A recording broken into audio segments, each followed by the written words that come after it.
All right, so I'm going to give a short description about Hershey and Chase and their contributions to understanding what the transforming factor is in living things. We learned about Griffith's experiments, we learned about Avery, and now Hershey and Chase. So what they did is they looked at viruses. So this is an example of a virus, and this is what viruses sometimes are called phages. And a phage that infects, or a virus that only infects bacteria, is called a bacteriophage. So in this case, that's what these are. So they're viruses. They have this kind of, geometric look to them. I don't have an actual 3D image of what a bacteria would look like, but this is an example of a bacteria, right? It's kind of got that,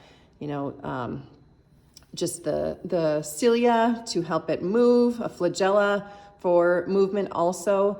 Bacteria don't have a nucleus, they just have this DNA and they have ribosomes.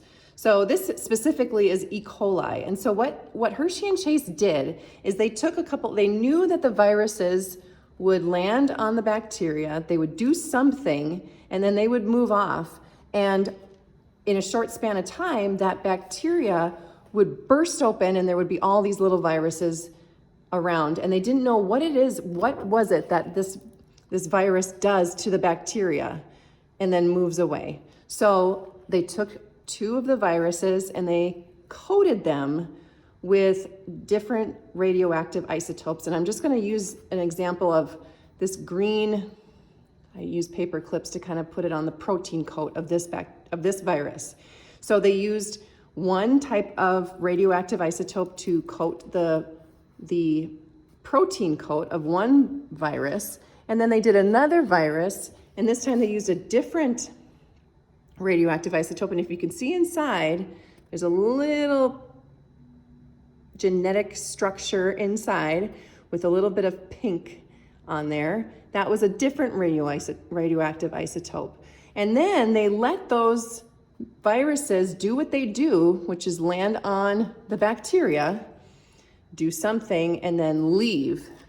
And what they were able to find, they first looked at the bacteria that had this one, and they didn't see, it says the E. coli is without the S35 isotope, meaning this green radioactive isotope isn't showing up inside here. There is DNA or genetic material from the virus, but it is not coated with this. So they could rule out the idea that viruses inject something to do with the protein coat. But in the second one, they were able to see that this E. coli has the P32 isotope, the little pink right in there. They found that, and they knew the only place we put that was inside the virus's genetic material. So they were able to conclude that viruses land on bacteria, they insert as part of their genetic material into the bacteria doesn't know it, and the bacteria reproduces.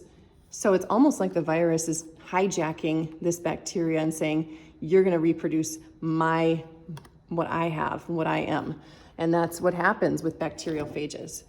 So that is the another way that we can add to the conclusions that DNA is that transforming factor. That then scientists, once they figured that out, they wanted to know more about how DNA looks. And that's where you're going to learn from, Charkoff, Watson and Crick, and Franklin and Wilkins. So that's the Hershey and Chase experiments.